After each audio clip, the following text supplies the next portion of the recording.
ہم نے بیان کر دیا ہے۔ سلفی منہاج میں جو دین کے ماخذ ہیں انہی کو سمجھنا ہے نا، جی فلسفے کو یا معاشیات کو یا سیاسیات کو تو نہیں سمجھنا۔ سمجھنے کا عمل جن چیزوں سے متعلق ہونا ہے وہ دو ہی ہیں، یا وہ قرآن ہے یا رسالت مآب صلی اللہ علیہ وسلم نے جو سنت جاری کی ہے اس کو ہر مسلمان سمجھنا یا جاننا چاہتا ہے۔ اس میں فیصلہ کن حیثیت ان سے پوچھ کے بتا دیں کس چیز کو حاصل ہے۔ وہ سب سے پہلے قرآن کو رکھیں گے، وہ کہیں گے ہمارے منہاج میں سب سے اوپر قرآن ہے، اب پھر حدیث ہے۔ اب جو اصل قرآن تو اس پہلو سے سب کے نزدیک پہلی چیز ہے۔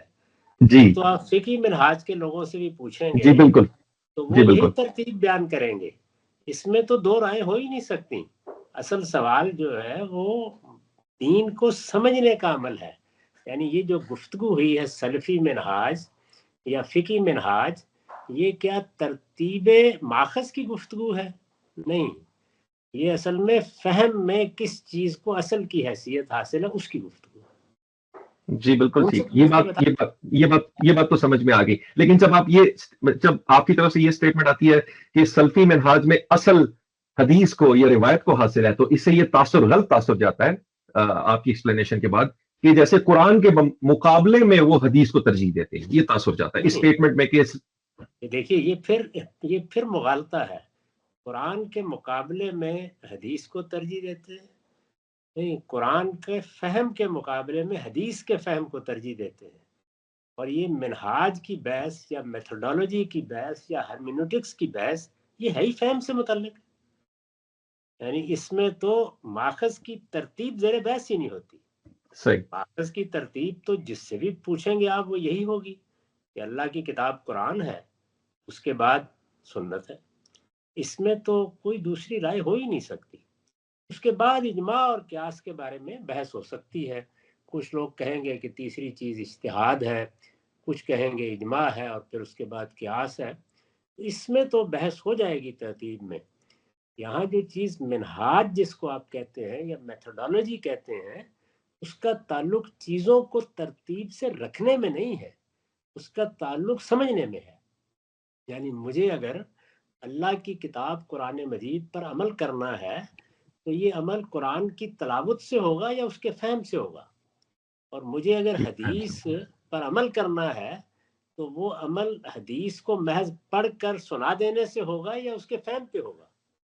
فہم پہ یہاں ہوگا۔ کے زیر بحث یہ ہے کہ جب آپ دین کو سمجھنے کا عمل کرتے ہیں، یعنی جب دین کو سمجھنے کا عمل کرتے ہیں تو آپ کا منہاج کیا ہوتا ہے، چیزوں کے درمیان کیا چیز واقع ہوگی، فہم میں تفاوت آ جائے گا، تضادات آ جائیں گے، ایک چیز دوسری چیز سے مختلف محسوس ہوگی، اس میں ترجیح قائم کیسے کریں گے؟ یہ اب فہم میں ترجیح قائم کرنا ہے، تو جی یہ ان سے پوچھ کے بتا دیں۔ اگر ان کے نزدیک جو بات قرآن سے سمجھ میں آ جائے گی اس کے مقابل میں اس بات کی کوئی حیثیت نہیں ہے جو حدیث میں سے سمجھ میں آئے گی، وہ یہ بیان کر دیں، ہم دست بستہ معذرت کر لیں گے ان سے۔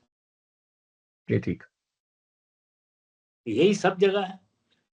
چنانچہ آپ دیکھیے کہ ہمارے نقادوں میں سے جو بڑے نقاد ہیں انہوں نے اس پر مضامین لکھے ہیں، وہ اگر آپ چاہیں گے تو حسن آپ کو بھیج دیں گے کہ فقہی منہاج میں یہ ممکن ہی نہیں ہے کہ آپ بحث کی ابتدا یہاں سے کریں کہ ہم آئیے قرآن کو سمجھنے جا رہے ہیں، وہاں پر پہلے یہ دیکھا جائے گا کہ اجماع کس چیز پر ہے، تو جس فہم پر اجماع ہو چکا ہے اس کے بارے میں کوئی سوال نہیں ہے، وہ طے ہو گیا۔ اب آگے بڑھیں گے، ان چیزوں کو دیکھیں گے جن میں اجماع نہیں ہوا، ان میں پھر آگے ترجیحات ہیں کہ اگر اجماع تو نہیں ہوا لیکن ائمہ اربعہ کا اتفاق ہو گیا ہے تو اس کو ترجیح دے لیں گے۔ چلیے وہ نہیں ہوا تو صحابہ کرام میں اختلاف ہے تو وہاں پر ہم ان میں سے کسی کی رائے کا انتخاب کر لیں گے۔ اگر معاملہ وہاں بھی نہیں ہے تو پھر البتہ ہم رجال و نحن رجال، وہ بھی انسان تھے ہم بھی انسان ہیں، تو یہ سب باتیں اسی طرح سے بیان ہوں گی۔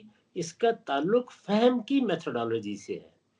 چیزوں کو ترتیب سے رکھنے کے لیے جب آپ کہیں گے تو اس وقت کون کہے گا کہ قرآن مجید کو حدیث سے نیچے رکھتا ہوں میں؟ کوئی بھی نہیں کہے گا۔ جی ٹھیک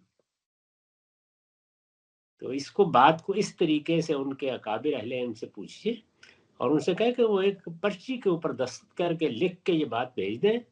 میں دستبستہ معذرت کروں گا کہ میں نے تو ان کا موقف غلط بیان کر دی. میں نے پوری دیانتداری سے وہی بات بیان کی ہے جو وہ مانتے.